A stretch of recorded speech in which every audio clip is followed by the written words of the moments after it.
Miniature Landscape Hobbies is proudly supported by these sponsors. Hello, Hastings here for Miniature Landscape Hobbies, and today we are looking at the Hunt for the Prometheus box set from Dystopian Wars. So, let's get into it.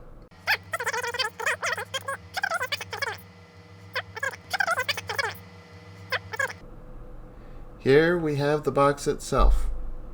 Just some receipt. And here it is. This starter set includes both the mad scientist forces of the Covenant of the Enlightened and the forces of the Russian Commonwealth. Comes with a good selection of ships of all types. So, let's get it open. Now, my favorite faction, at least the one I like the look of the most, is the Covenant of the Enlightened. And as far as I can tell, they have all sorts of wacky special abilities. My dad seems most interested in the Commonwealth because, as far as Dystopian Wars ships go, they're pretty conventional looking. So, let's see what's in the box. Alright. We have a fair amount of stuff here.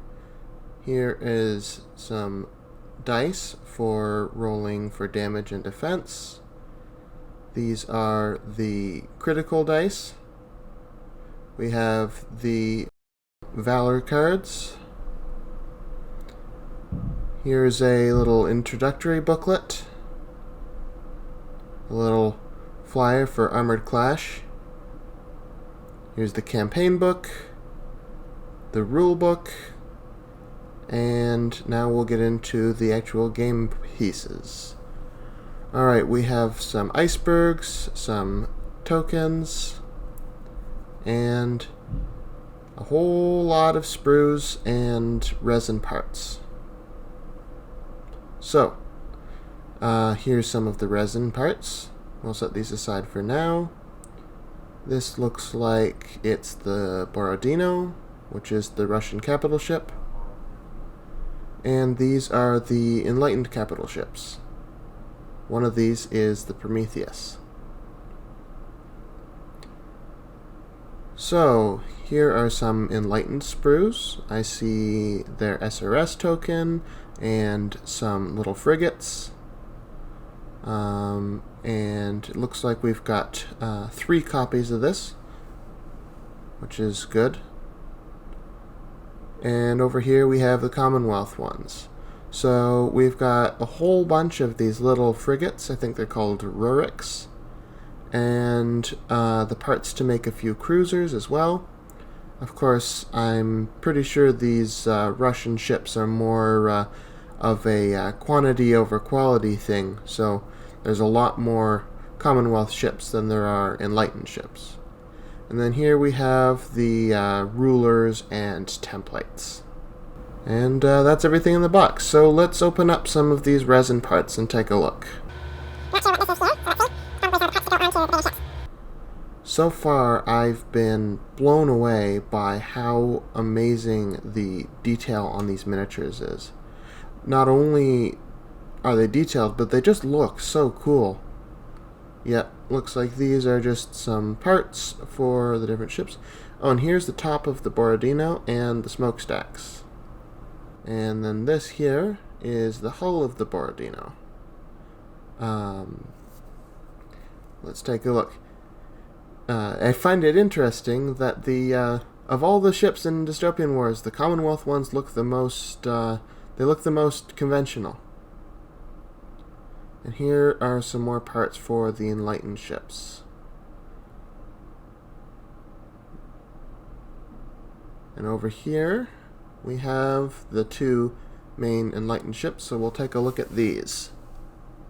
I'm very excited to get into this game, and I hope that we can record our journey into this new miniature game. Alright, so here we have the hull of the Prometheus. can see it's got space for generators on the top. And here is I think it's called the Descartes. This one is really cool. You can see on the top right here is where there's a whale. This thing shoots whales out of the torpedo tubes, which is crazy and awesome. And here are the sprues again. These little things here are the frigates. They're called Marians, and I made a couple of them already, so you can see. They're cute little things. I quite like them, and there's quite a few of them in the set. There's 9 total. And you can put all sorts of different weapons on the top.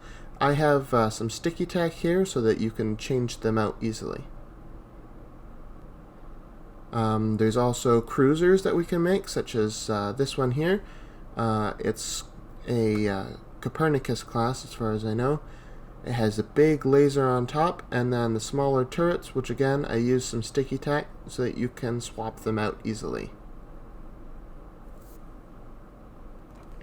And there you have it, my unboxing of the Hunt for the Prometheus starter set from Warcradle Studios for Dystopian Wars. Keep an eye out for some future videos covering the new releases, and I hope to cover this some more on the channel. Thanks, Hastings. I'm looking forward to getting into Dystopian Wars more too. That's it for this episode. If you liked our content, please consider leaving a super thanks or checking out the link to our Patreon subscriptions. There's a ton of perks for our viewers. We'll see you next time for more miniature building and hobby tips, and until next time, please remember to keep building life in miniature.